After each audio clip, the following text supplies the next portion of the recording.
हाँ, तो नेक्स्ट आज का जो टॉपिक रहने वाला था वो पशुपालन का एक चैप्टर है, विभिन्न पशुओं की नस्लें। अब देखो अपने जेट आईसीआर है प्लस जो एग्रीकल्चर सुपरवाइजर है, चाहे एओ डबल ए हो, उसमें डिफरेंट टाइप की जो बीड के हैं दे रखे हैं, उन्हीं की पढ़ेंगे अपन। जैसे अपन बात करें, जैसे टॉपिक का नाम रहने वाला है वो है विभिन्न पशुओं विभिन्न पशुओं की नस्लें। टॉपिक का नाम क्या है? विभिन्न पशुओं की नस्लें। अब देखो अपने जेट और आईसीआर में देखा जाए तो 5 तो एनिमल दे रखे हैं और एक पक्षी दे रखा है, उसकी बात करते हैं। अब उस देख रखे हैं कि कौन कौन से पशु दे रखे हैं, तो मैं यहाँ हेडिंग डालता हूं पशु। तो पशु याद रखना कितने दे रखे हैं अपने? 5 दे रखे हैं। क्लियर यहां तक? और एक बात आती है किसकी बात? पक्षी की बात। वो दे रखा है अपने सिलेबस में केवल एक। तो टोटल कितने जंतु हो गए? 6। ये किस किस सिलेबस में दे रखा है? जेट आईसीआर और एग्रीकल्चर सुपरवाइजर में। क्लियर यहां तक? अब बात करते हैं अपने पशुओं की बात कि पशु कौन कौन से हैं। क्लियर? तो मैं एक नंबर पे लिख देता हूं गाय। एक नंबर में जो पहला पशु पढ़ेंगे वो कौन से पढ़ेंगे? गाय। 2 नंबर पे आती है भैंस। 3 नंबर पे आती है भेड़। 4 नंबर पे आती है बकरी। और 5 नंबर पे आता है आपका ऊंट। क्लियर यहां तक? तो पशु तो कितने हो गए? 5। और 5 कौन कौन से हो गए? गाय हो गया, भैंस, भेड़, बकरी और ऊंट की बात होगी। अब पक्षी है तो पक्षी एक ही दे रखा है अपने सिलेबस में, और वो कौन सा पक्षी है जो इसमें उदाहरण से थोड़ा सा यहां लिख देता हूं मैं, कौन सी दे रखा है अपने? मुर्गी पालन, ये जिसको अपन कह सकते हैं शॉर्ट में मुर्गी। क्लियर यहां तक? तो जो विभिन्न पशु है उनकी नस्लों की विशेषताएं देखेंगे, जिससे गाय और भैंस का पालन का मुख्य उद्देश्य क्या है, भेड़ पालन का क्या है, बकरी पालन का क्या है, ऊंट पालन का क्या है और मुर्गी पालन का प्रमुख उद्देश्य क्या क्या है। तो उससे पहले एक चीज ध्यान रखनी है अपन लोगों को कि विभिन्न पशुओं की जो नस्लें हैं उनमें पशु की नस्लें कितनी दे रखी है? 5 दे रखी है। विभिन्न पशु कितने दे रखे हैं? 5। गाय, भैंस, भेड़, बकरी और ऊंट। और पक्षी की बात हो तो पक्षी कौन सा दे रखा है अपने? मुर्गी दे रखा। ये तो होगी इनकी बात। अब पढ़ते हैं सभी को इंडिविजुअल एक एक करके। गाय, भैंस, भेड़, बकरी, ऊंट और मुर्गी। उसमें से पहले से स्टार्ट कौन से कर देते हैं अपन लोग? गाय से कर देते हैं। क्लियर? तो अगली हेडिंग लिखो आप लोग। यहां से स्टार्ट कर देता हूं मैं, 1 नंबर करके गाय। क्लियर? अब गाय को कई बार देखा होगा गाइडों में क्या लिखा होता है? गोवंश भी लिखा होता है। क्या लिखा होता है हिंदी में? गोवंश। अब गोवंश का मतलब ध्यान रखना है, गाय को कहा जाता है, इंग्लिश में इसको कहा जाता है, गाय को कहा जाता है काउ, जबकि गोवंश को कहा जाता है केटल कहा जाता है। क्लियर यहां तक? ये तो बात होगी इसके हिंदी और इंग्लिश वर्ड की बात। क्लियर यहां तक? गाय है, गोवंश है, काउ है, केटल है, इसी को कहा जाता है। क्लियर यहां तक? अब इसको थोड़ा सा ध्यान रखना है, गायों का वर्गीकरण दे रखा है अपने, है ना, 2 प्रकार से दे रखा है। क्लियर? जैसे तीसरा भी आ गया आजकल, देखा होगा आपने, तो उसका पहले अपन पढ़ लेते हैं। इसका जो विवरण है उससे पहले ध्यान रखना है, एक तो आएगा इनका जो वैज्ञानिक नाम। वैज्ञानिक नाम, इसमें वैज्ञानिक नाम में दोनों का अलग अलग होता है। दोनों कौन कौन सी होगी? एक तो होती है देसी गाय, जो अपने वाले भारतीय गाय भी बोलते हैं, देसी गाय। और एक होती है विदेशी गाय। क्लियर यहां तक? अब जिनका उद्गम स्थल भारत और भारत का के साथ पाकिस्तान, अभी आप दिमाग में आ रहा है कि पाकिस्तान तो विदेश हो गया, लेकिन जो गायों का विभाजन किया गया है वो आजादी से पहले का पढ़ रहे, आज भी अपन गाइडों में हो चाहे बुक में हो। तो ये ध्यान रखना है, जिस गाय का उद्गम स्थल यदि पाकिस्तान है तो वो भी कौन सी होगी? अपनी ओली। अपनी ओली मतलब देसी या भारतीय नस्ल होगी। और पाकिस्तान के अलावा कोई सा यदि विदेश आ रहा है, कोई अन्य देश आ रहा है, तब कौन सी चली जाएगी? वो विदेशी नस्लें चली जाएगी। क्लियर यहां तक? तो गाय कितनी प्रकार की होगी? मुख्यतः 2 प्रकार की, देसी और विदेशी। यदि देसी गाय का यदि वैज्ञानिक नाम देखा जाए तो इसका तो चले जाएगा Bose indicus. Bose indicus. Indicus याद रह जाएगा इंडिया से, और इंडिया का मतलब भारत, तो भारत से ये इंडिया से ध्यान रखना, इंडिकस। क्लियर? फिर है विदेशी गाय, इसका जो वैज्ञानिक नाम है वो कौन सा चले जाएगा? बोस टार्टस। बोस टार्टस, ये तो हो गया इसका वैज्ञानिक नाम। क्लियर यहां तक? फिर बात करते हैं इसके कुल की बात। कुल, वो कौन सा चले जाएगा, बोवेडी। कौन सा चले जाएगा, बोवेडी। ये किसका किसका जाएगा, इन चारों का चले जाएगा। चारों कौन कौन से, तो ये भी ध्यान रखना है, जैसे गाय है, भैंस है,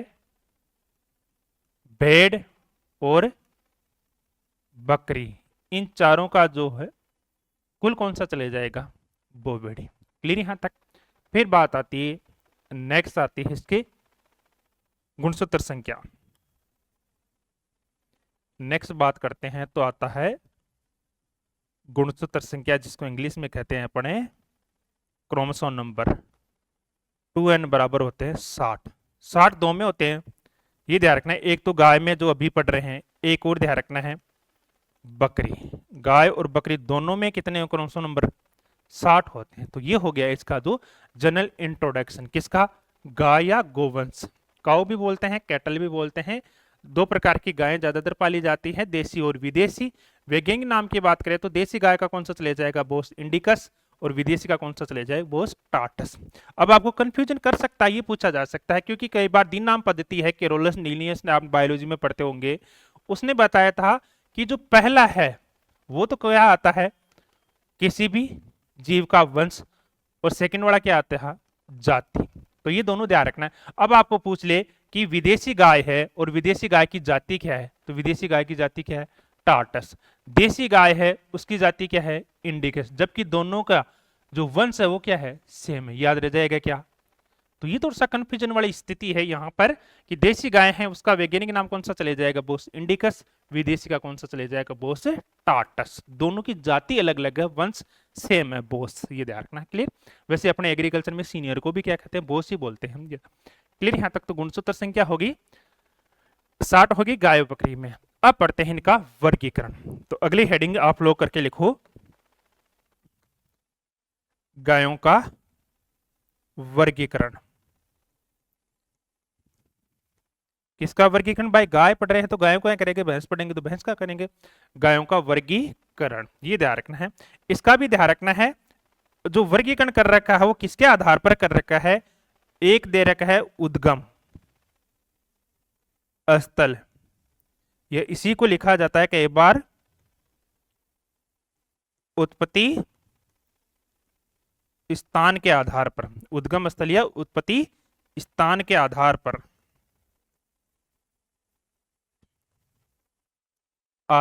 ये थोड़ा सा ध्यान रखना है। गायें कितनी प्रकार की होती है, ये थोड़ा सा ध्यान रखना है, 3 प्रकार की होती है। क्लियर यहां तक।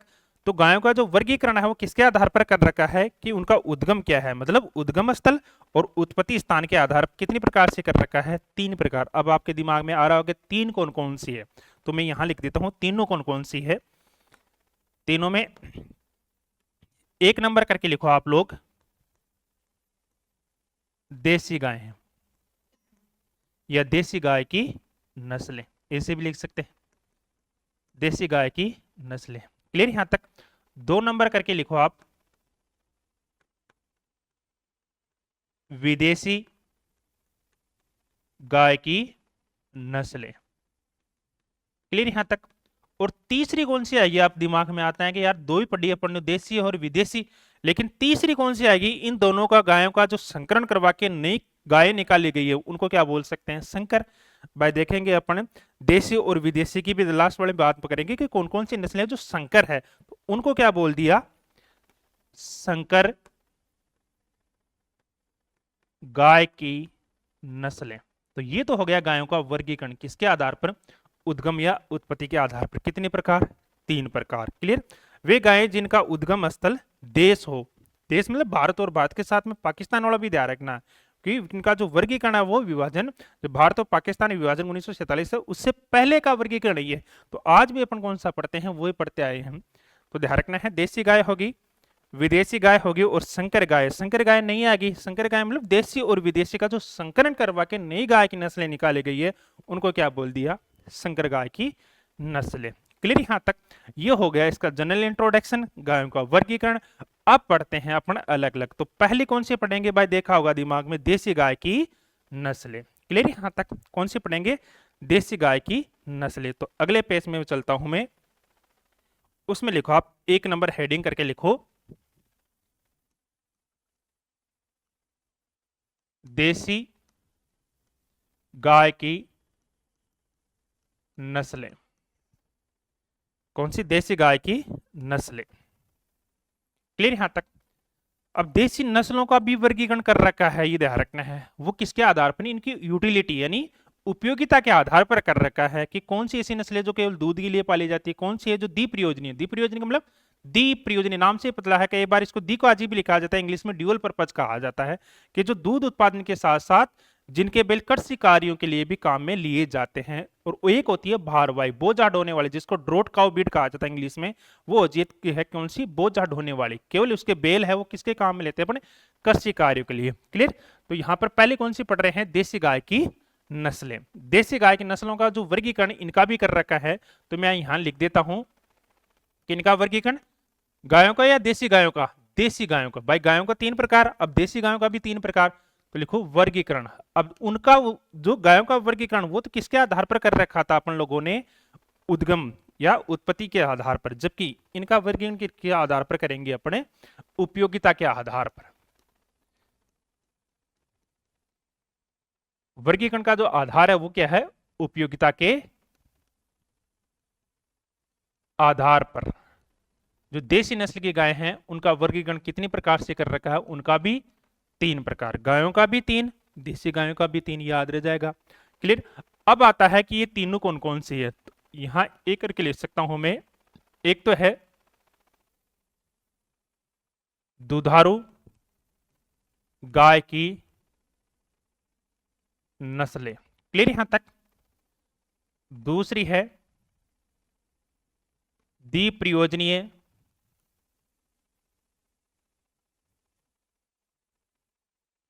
गाय की नस्लें। और तीसरी कौन सी चली जाएगी? भारवाही, या इसी को कहा जाता है बोझा ढोने वाली गाय की नस्लें। क्लियर? इनको कहा जाता है मिल्च काउ ब्रीड्स। क्लियर यहां तक? इनको कहा जाता है dual purpose cow breed. Dual purpose cow breeds. और इनको कहा जाता है ड्रोट काउ ब्रीड्स। तो ये हो गया कौन सी नस्लों का वर्गीकरण? देसी गाय की नस्लों का वर्गीकरण। क्लियर यहां तक? किसके आधार पर? कि आपने उपयोगिता के आधार पर कि इनका उपयोग किस किस में काम में लिए जा सकता है। तो देसी नस्ल की गायों का जो वर्गीकरण है वो उपयोगिता के आधार पर कितने प्रकार से किया जाता है? 3 प्रकार। क्लियर यहां तक? पहली है दुधारू गाय की नस्लें। नाम से पता चल रहा है, देखो दुधारू, इसमें भी अपने परिभाषा भी लिखेंगे, आगे लिखेंगे कि कौन कौन सी नस्लें दुधारू है, उनकी परिभाषा क्या होती है। तो नाम से पता चल रहा है कि गाय की वे नस्लें जो केवल किसके लिए पाली जाती है? दूध उत्पादन के लिए पाली जाती है दुधारू गाय नस्लें। फिर है द्विप्रयोजनीय, जिसको इंग्लिश में कहते हैं अपन ड्यूअल पर्पज। गाय की वे नस्लें जो दूध उत्पादन के साथ साथ कृषि कार्यों के लिए भी पाली जाती है। क्लियर? एक है भारवाही। अब बोझा ढोने वाली, नाम से पता चल रहा है भारवाही। अब इसका थोड़ा सा ध्यान रखना, भारवाही का मतलब बॉडी वेट से नहीं याद रखना। भार मतलब ऐसे नहीं है कि भारी होती है शरीर में, नहीं।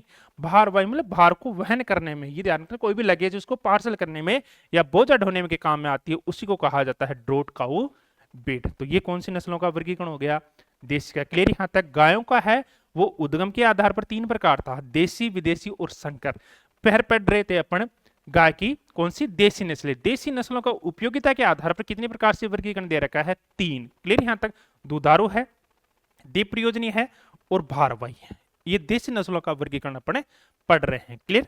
अब लिखो इसमें ए करके कौन सी पढ़ लेंगे? पहले अपने दुधारू। तो यहां मैं हेडिंग करके लिख सकता हूं दुधारू गाय की नस्लें। क्लियर यहां तक? दुधारू गाय की नस्लें। देसी में ध्यान रखना है दुधारू कौन कौन सी है। क्लियर? अब देखो नाम से पता चल रहा है इनका जो पालन का मुख्य उद्देश्य होता है कौन सी? दुधारू गाय का। तो मैं यहां लिख सकता हूं पालन का मुख्य उद्देश्य। बताओ क्या हो सकता है? भाई दुधारू गाय हैं, किस लिए पाली जाती है? केवल दूध उत्पादन के लिए। तो लिखो पालन का मुख्य उद्देश्य बराबर करके लिखो आप लोग केवल दूध उत्पादन हेतु। अब इसकी परिभाषा भी क्या लिखेंगे कि गाय की वे नस्लें जो केवल दूध उत्पादन हेतु पाली जाती है क्या कहलाती है, दुधारू गाय की नस्लें। क्लियर यहां तक। फिर बात आती है औसत दूध उत्पादन। औसत दूध उत्पादन कौन सी नस्लों का, दुधारू का। औसत बता रहा हूं, देखो दुधारू में भी अपन अलग अलग पढ़ेंगे, साहिवाल का अलग पढ़ेंगे, गिर का अलग पढ़ेंगे, रेड सिंधी का अलग पढ़ेंगे, ये ध्यान रखना। लेकिन इन 5 का जो दुधारू है इनका औसत जो दूध उत्पादन वो कितना होता है थोड़ा सा ध्यान रखना है। 1500 से 2500 लीटर प्रति ब्यात। प्रति ब्यात आपको पूछ लेंगे दुधारू गाय की नस्लें हैं वो किस लिए पाली जाती है, केवल दूध उत्पादन के लिए, ये ध्यान रखना। फिर है इनका जो दुधारू गाय की नस्ल है इनका औसत दूध उत्पादन कितना होता है, तो 1500 से लेकर न्यूनतम कितना 1500, अधिकतम कितना 2500 लीटर प्रति ब्यात। मतलब अपने एक ब्यात काल में इस नस्ल की गायें कितना दूध दे देती है, तो लगभग कितना दे देती है 1500 से 2500। ये एक बार डब्ल्यू में पूछा था, शायद 15 की भर्ती थी, 15 से पहले पूछा था, 12 या कौन सी भर्ती में ये पूछा था कि दुधारू गाय की नस्लों का औसत दूध उत्पादन कितना है, तो 1500 से 2500 लीटर प्रति ब्यात। क्लियर, याद हो जाएगा क्या, ये ध्यान रखना। अब बताओ आपको एक क्वेश्चन अभी यहां से पूछेगा तो क्या पूछेगा भाई, इतना ही पूछेगा कि गाय की वे नस्लें जो केवल दूध उत्पादन के लिए पाली जाती है कहलाती है, आपको तीनों ऑप्शन में दे दे, दुधारू कहलाती है, द्वीप प्रयोजनीय कहलाती है, भारवाही। तो आपके दिमाग में सीधा सा जाएगा दुधारू कहलाएगी। आपको पूछ ले कि गाय की वे नस्लें जो दूध उत्पादन के साथ साथ कृषि कार्यों के लिए भी पाली जाती है, तो दिमाग में जाएगा कि दो प्रयोग करेंगे, दूध भी करेंगे और भार भी करेंगे, तो द्वीप प्रयोजनीय। एक है भारवाही या बोझ ढोने वाली, उसमें क्या जाएगा केवल भार को ढोने में। क्लियर यहां तक। तो ये चीजें थोड़ा सा ध्यान रखना है कि किस लिए पाली जाती है। वैसे आपको एक चीज और बता देता हूं, गाय और भैंस है इनका पालन का मुख्य उद्देश्य क्या आता है भाई, अपन लोग है भाई किसान फैमिली से हैं, अपन गाय और भैंस को किस लिए पालते हैं, दूध उत्पादन के लिए तो पालते हैं। जैसे भेड़ है, भेड़ को क्यों पालते हैं, जिसको अपन गाँव में लल्डी बोलते हैं, क्यों पालते हैं, ऊन के लिए और मांस के लिए। जैसे बकरी है, बकरी का पालन का मुख्य उद्देश्य है, पर्पज क्या है, मांस के लिए तो पालते हैं। जैसे मुर्गी है, मुर्गी को किस लिए पालते हैं, ये ध्यान रखना है भाई, मांस और अंडा। जैसे मैं कई बार स्टूडेंट को पूछ रहता हूँ कि मुर्गी पालन का मुख्य उद्देश्य, कई को दिमाग में जल्दी से निकलता है सर दूध उत्पादन के लिए, तो मुर्गी दूध उत्पादन के लिए थोड़ी आती है, ध्यान रखना है। गाय और भैंस का मुख्य उद्देश्य क्या है पालन का, वो दूध उत्पादन। जब उद्देश्य पढ़ेंगे इंडिविजुअल पशु का तब भी आ जाएगी, इनके साथ पे भी पढ़ लेंगे अपन लोग। क्लियर यहाँ तक। तो ये होगी दुधारू गाय की नस्लें। क्लियर यहाँ तक। अब आती है इनके उदाहरण कौन कौन से हैं, तो यहां शॉर्ट में लिख देता हूं एकदम में, तो लिखो अगला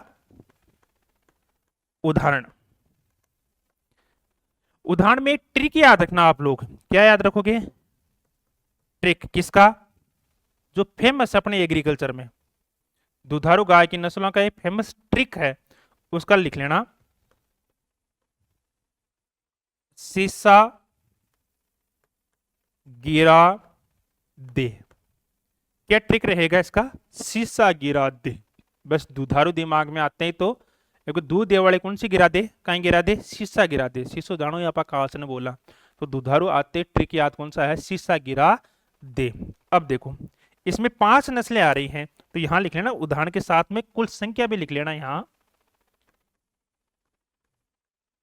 जो सिलेबस में दे रखी है, वैसे तो बहुत सारी होती है लेकिन सिलेबस को याद रखने के लिए ध्यान रखना है कितनी है, 5, ये ध्यान रखना है, सीसा गिरा दे। अब देखो इसमें कौन कौन सी आ रही है, जैसे इस चीज से क्या याद रखना है, सिंधी रखना, से क्या याद रखना है, सिंधी। और सिंधी कौन सी होती है बताओ, अरे सिंधी में एक ही तो आती है, रेड सिंधी, रेड सिंधी। कई बार इसी को रेड को क्या बोलते हैं अपन, लाल, तो कई बार इसी को लिखा होता है लाल सिंधी, पकड़ लो के।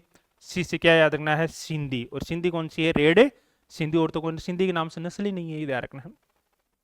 फिर इसके बाद में देखो सा आ रहा है भाई, पहला सी गया किसमें, सिंधी में, दूसरा आ रहा है सा आ रहा है, तो सा से क्या याद रखना है अपन लोगों को, साहिवाल।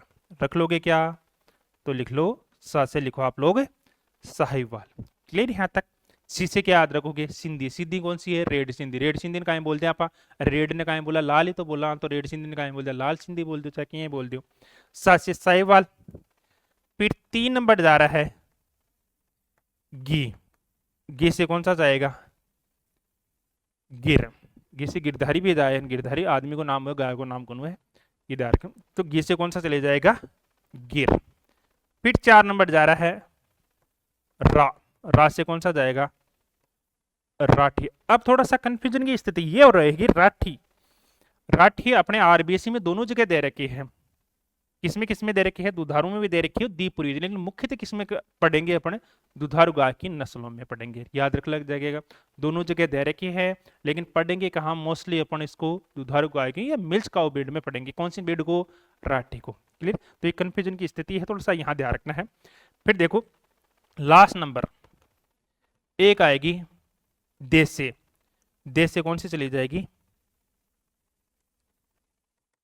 देवनी, दे, रेवनी ने दवात बड़ा है, देवनी। एक और आएगी, वो भी थोड़ा सा ध्यान रखना है, देवली। देवली अपने एक तहसील भी है, जानो तो देवली कहां पड़ता है, टोंक में पड़ता है, ये ध्यान रखना। उसी के नाम से गाय की नस्ल है देवनी। नी तो कौन सी है, ध्यान रखना, दुधारू। और देवली ये कौन सी है, ध्यान रखना है, दी प्रयोजनीय। कौन सी ही, दी प्रयोजनीय नस्ल। तो ये भी थोड़ा सा कंफ्यूजन में ध्यान रखना है कि देवनी तो कौन सी है, दुधारू। और देवली ये कौन सी है, दी प्रयोजन। और देवली अपने स्थान भी है, ये ध्यान रखना है। जैसे आपके सुपरवाइजर में पढ़ते होगी देवली, है ना। वैसे उनियारा देवली विधानसभा सेक्टर भी तो है, दोनों साथ में लगते हैं, ध्यान रखना है। लेकिन देवली के का प्रश्न है, बताओ, एक फेमस से चीज है यहाँ पर देवली से, ये ध्यान रखना है। इसका कारपेट फेमस है, ये ध्यान रखना है। ये तो हो गया देवनी और देवली। क्लियर। अब पढ़ते हैं सभी को अलग अलग। रख लोगे कि याद में, वापस इस चीज को रिपीट कर रहा हूं एक बार, कि देसी गाय की नस्लों का जो वर्गीकरण है अपन 3 प्रकार से करते हैं। और किसके आधार पर, उपयोगिता के आधार पर, नहीं क्या उपयोग किस किस में ले सकते हैं। तो 3 प्रकार कौन कौन से, दुधारू, द्विप्रयोजनीय और भारवाही। दुधारू को अपन क्या कहते हैं, मिल्क काउ ब्रीड बोलते हैं। द्विप्रयोजनीय को क्या बोलते हैं, ड्यूअल पर्पज। और भारवाही को क्या बोलते हैं, ड्रोट काउ ब्रीड बोलते हैं। क्लियर। इसमें से पहले कौन सी पढ़ी अपने, दुधारू गाय की नस्लें। अब देखो दुधारू गाय की नस्लों का जो पालन का मुख्य उद्देश्य है, अपने इसको पालते किस लिए है, पालन का जो मुख्य उद्देश्य है वो कौन सा चले जाएगा, बताओ। केवल दूध उत्पादन के लिए। देखो केवल दूध उत्पादन हेतु पाली जाने वाली नस्लें कौन सी चली जाएगी, दुधारू। नाम से पता चल रहा है दूध के लिए। फिर है दुधारू गाय की जो नस्लें हैं, इनका जो औसत दूध उत्पादन है वो कितना जाएगा, 1500 से लेकर 2500 लीटर प्रति ब्यात। मतलब अपने ब्यात काल में, मतलब एक ब्यात से लेकर दूसरे ब्यात के जो बीच का गैप होता है, जिसमें दूध देता है कोई पशु, और पशु दूध देने वाला कौन सा होता है, या तो गाय या भैंस ज्यादातर मोस्टली। इनमें जो ब्यात काल है वो कितना होता है लीटर में, 1500 से 2500 लीटर प्रति ब्यात। फिर बात आती है इनका उदाहरण कि गाय की कौन कौन सी नस्लें हैं जो दुधारू है। उनका एक ट्रिक याद रखना है, फेमस अपने एग्रीकल्चर में चलता है, क्या गिरा दे, शीशा गिरा दे। भाई शीशा गिरा देना कि शीशों का फूट ही सीधी सी बात है। तो उसका ट्रिक कौन सा याद रखना अपन लोगों को, शीशा गिरा दे। तो कुल संख्या कितनी हो गई, 5। कौन सी नस्लों का, दुधारू का। याद कर लोगे क्या। अब देखो कि इनका शीशा गिरा दे सही बात है, लेकिन शीशे क्या चली जाएगा, सिंधी। और सिंधी एक ही चली जाएगी, कौन सी सिंधी, रेड सिंधी या लाल सिंधी। क्लियर यहां तक। सा से कौन सा चले जाएगा, साहिवाल। अरे चले जाएगा क्या, क्लियर यहां तक। फिर है गिर से कौन सा चले जाएगा, गिर। राज से कौन सा चले जाएगा, राठी। अब यह ध्यान रखना, राठी आरबीएससी में दोनों जगह दे रखा है, अभी बता रहा था मैं। राठी कौन से में दे रखा है, दुधारू में भी दे रखा है और द्विप्रयोजनीय। मुख्य तो किसमें मानना है अपन को, दुधारू में मानना, द्विप्रयोजनीय में नहीं पढ़ना है। याद रह जाएगा क्या। कई बार आते हैं क्यूरी आती है स्टूडेंट की, सर ये किसमें है, दोनों में दे रखे, तो प्रायोरिटी किसको देखिए अपने, दुधारू में। फिर है दे से कौन सा चले जाएगा, देवनी और देवली। ये भी एक गाय की नस्ल, लेकिन ये कौन सी है, द्विप्रयोजनीय। ये भी थोड़ा सा कंफ्यूजन वाली स्थिति है, देवनी और देवली। देवली एक शहर का नाम भी अपने राजस्थान में जो टोंक जिले में पड़ता है। क्लियर यहां तक। अब पढ़ते हैं दुधारू गाय की नस्लों को अलग अलग। क्लियर यहां तक। तो उसमें 1 नंबर करके लिखो आप लोग, साहिवाल, जो सबसे फेमस है।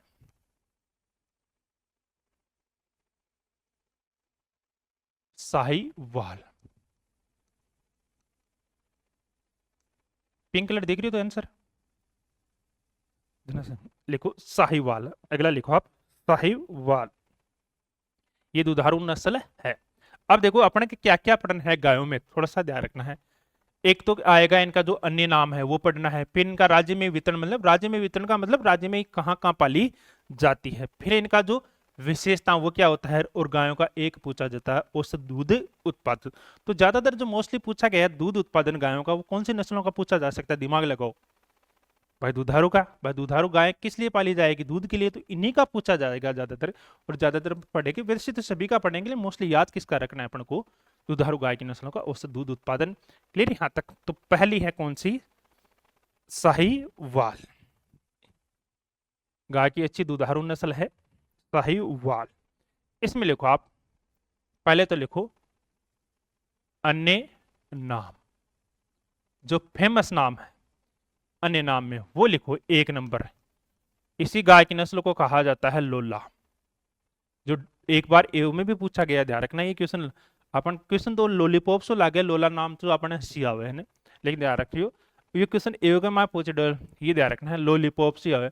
लोला का क्यों कहा जाता है, इसके जो त्वचा है इस नस्ल की वो क्या होती है, ढीली डाली होती है। तो त्वचा ढीली डाली होती है। कौन सी नस्ल है जिसकी त्वचा ढीली डाली होती है, किसको कहते हैं हम, साहिवाल। ये थोड़ा सा ध्यान रखना है, रख लोगे कि याद। अब है ये फेमस, इसका जो अन्य नाम है, ये तो हो गया अन्य नाम। अगला है राज्य में वितरण।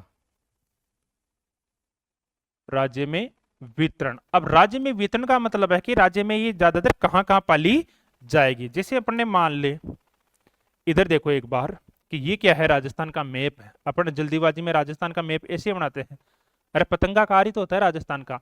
अब इधर है इसका जो राज्य में वितरण, क्योंकि इसका उद्गम पढ़ेंगे वो थोड़ा सा ध्यान रखना, वो क्या होता है पाकिस्तान के मोंटगोमरी। तो ये क्या हो गया इधर पाकिस्तान। तो भाई सीधी सी बात है, ये इस नस्ल की गायें कहां पाली जाएगी, ये कौन सा हो गया पश्चिमी, और ये कौन सा हो गया उत्तर। तो उत्तर पश्चिमी सेक्टर में ज्यादातर राज्य में वितरण होगा। तो लिख लो राज्य में वितरण बराबर कर लिखो उत्तर पश्चिमी राजस्थान में। क्लियर यहां तक। फिर लिखो इसका,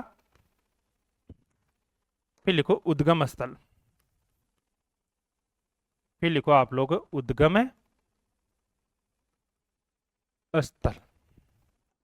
उद्गम स्थल की बात आती है तो उद्गम स्थल कौन सा चले जाएगा, लिखो पाकिस्तान के सिंध प्रदेश का, पाकिस्तान के सिंध प्रदेश का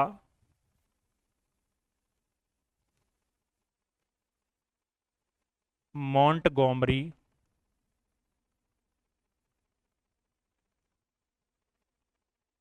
जिला। क्लियर यहां तक। पाकिस्तान है, पाकिस्तान का भी कौन सा प्रदेश या कौन सा राज्य, एक सिंध राज्य, जैसे अपने भारत का राजस्थान राज्य है ना, वैसे पाकिस्तान का एक राज्य है या प्रदेश है कौन सा, सिंध, और उसका भी कौन सा जिला, मोंटगोमरी जिला। इसका क्या माना जाता है, उद्गम माना जाता है। अभी बात कर रहे थे कि सर ये तो पाकिस्तान से है तो विदेशी तो पढ़ेंगे अपने, लेकिन इनका जो विभाजन है ध्यान रखना है, गायों का वो आजादी से पहले किया गया है। इस कारण पाकिस्तान वाले जो भी गाय की नस्ल है अपन पढ़ेंगे कहाँ, देसी में। क्लियर यहां तक। तो कंफ्यूजन की स्थिति नहीं करनी है अपन को।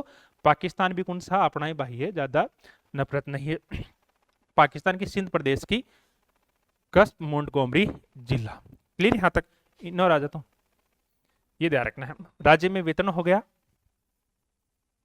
पाकिस्तान के सिंध प्रदेश का मोंटगोमरी जिला। अगला लिखो आप विशेषताएं। अगला लिखो विशेषताएं, कंप्यूटर वाला न दो, ले लो तो लिखो विशेषताएं। अब पढ़ेंगे इनकी क्या क्या विशेषताएं होती है। क्लियर है। कौन सी नस्ल की, साहिवाल नस्ल की, नहीं मुकेश जी, अपन कौन सी पढ़ेंगे, विशेषताएं। क्लियर। अब विशेषता में देखो, एक नंबर विशेषता में लिखो शरीर का रंग। लिखो शरीर का रंग बराबर के लिखो हल्का बुरा सफेद एवं हल्का लाल एवं हल्का लाल। क्लियर यहां तक? तब तक लिखो, चाय भी मैं साथ के साथ पी लेता हूँ, ये बात ठंडी है बाद में स्वाद को ना है। तो शरीर का रंग लिखो, हल्का भूरा सफेद एवं हल्का लाल। अगला लिखो 2 नंबर, ये थोड़ी सी खास विशेषता है, ये थोड़ा सा ध्यान रखना है। इसमें लिख देता हूं, गाय की नस्लों में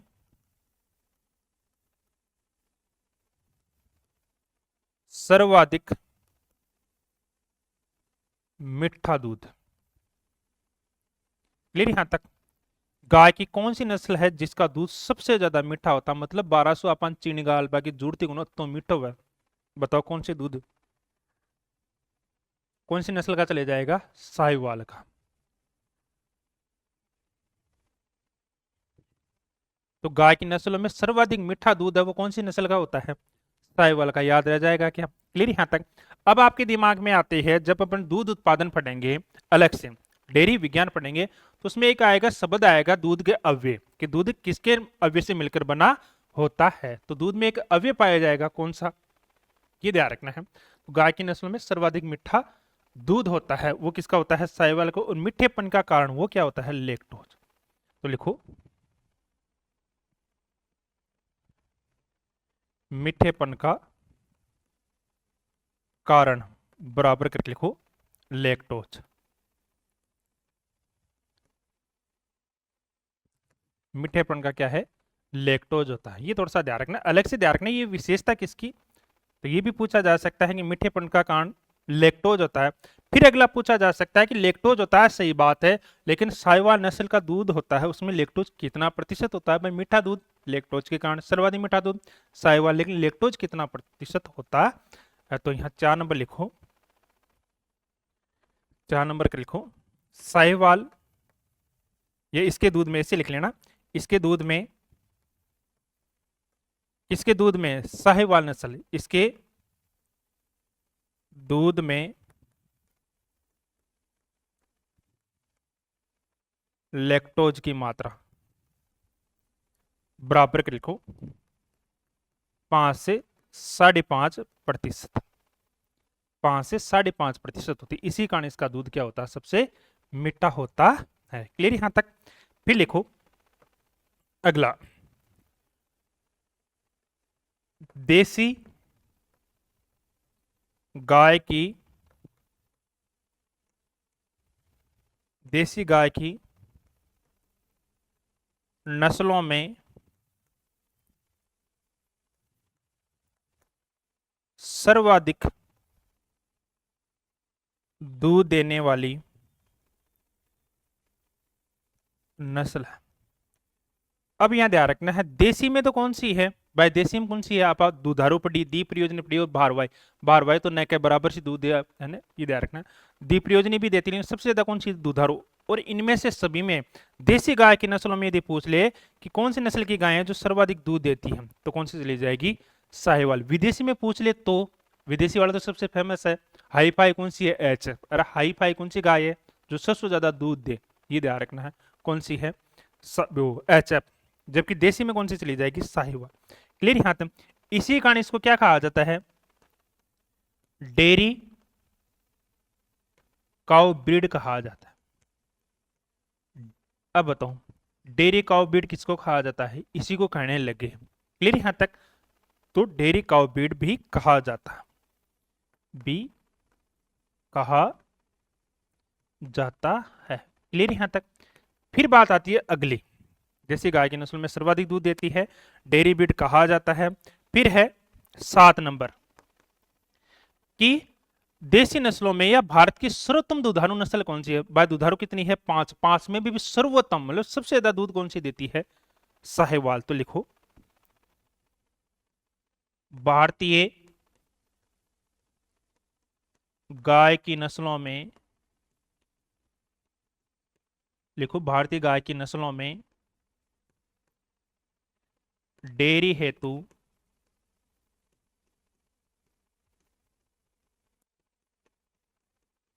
सर्वोत्तम नस्ल है। अरे भाई सीधी सी बात है, दुधारू में सबसे ज्यादा दूध कौन सी दे? साहिवाल। तो आप डेयरी के लिए भी कोई यदि गाय ले देसी नस्ल में तो कौन सी ले रहा है? साहिवाल ले। तो भारतीय गाय की नस्लों में डेयरी तो सर्वोत्तम कौन सी चली जाएगी? साहिवाल चली जाएगी। क्लियर यहां तक? एक तो ये ध्यान रखना है। फिर लिखो 8 नंबर यहां करके लिख देता हूं, औसत दूध उत्पादन। कि साहिवाल नस्ल की जो गायें हैं वो अपने ब्यात काल में लगभग कितना दूध देती है, तो वो लिख लेना, थोड़ा सा ध्यान रखना है इसमें। लगभग 1500 से 2500, इसको मिटा देता हूं इधर, 1500 से 2500 लीटर प्रति ब्यात। क्लियर यहां तक? फिर लिख लो 9 नंबर, औसत वसा की मात्रा, वो लिख लेना 4 से 4.5%। क्लियर यहां तक? ये कौन सी नस्ल की गाय होगी? साहिवाल। क्लियर यहां तक? अन्य नाम क्या कहते हैं? लोला कहा जाता है। क्लियर? राज्य में वितरण ज्यादातर कहाँ है? उत्तर पश्चिमी राजस्थान में। क्लियर यहां पर? पाकिस्तान के सिंध प्रदेश का मोंटगोमरी जिला क्या माना जाता है इसका उद्गम स्थल। क्लियर? यहाँ शरीर का रंग हल्का भूरा सफेद, हल्का लाल होता है, ईंट जैसा होता है, बादामी होता है, वो भी लिखा होता है, ध्यान रखना। गाय की नस्लों में सर्वाधिक मीठा दूध किसका होता है? मतलब 1200 अपन चीनी डाल बाकी कोई जरूरत कौन पड़ा तो मीठा हुआ है, कौन सा हुआ है? साहिवाल। क्लियर यहाँ तक? मीठेपन का कारण क्या होता है आगे दूध में पढ़ेंगे तभी ध्यान रखना है। तो लेक्टोज। तो ये भी पूछा जा सकता है कि साहिवाल नस्ल है उसके दूध में जो लेक्टोज की मात्रा वो कितनी होती है? 5 से 5.5%। क्लियर यहाँ तक? फिर देसी गाय की नस्लों में सर्वाधिक दूध देने वाली, यहां ध्यान रखना है। अब 3 चीजें ध्यान रखना है। विदेशी नस्लों में जो सर्वाधिक दूध देती है वो तो कौन सी चली जाएगी? एच। ध्यान से सुन लेना, यहां क्या लिख रहा हूं मैं। विदेशी नस्लों में, गाय की नस्लों में है जो सर्वाधिक दूध देती है वो कौन सी चली जाएगी? एच। फिर बात आती है देसी नस्लों में जो सर्वाधिक दूध है वो कौन सी देती है? साहिवाल। और एक थोड़ा सा ध्यान रखना है, राजस्थान की मुख्य तो दुधारू नस्ल किसको कहा जाता है? कंफ्यूजन करने वाली स्थिति है। तो राजस्थान में जो सर्वाधिक दूध है या मुख्य दुधारू वो कौन सा कहा जाता है? राठी। तो तीनों याद रख लेना, विश्व, भारत और राजस्थान। तो विदेशी में सर्वाधिक दूध एचएफ, देसी में कौन सी? साहिवाल, और राजस्थान की मुख्य दुधारू नस्ल राठी। क्लियर यहां तक? ये कौन सा हो गया? साहिवाल।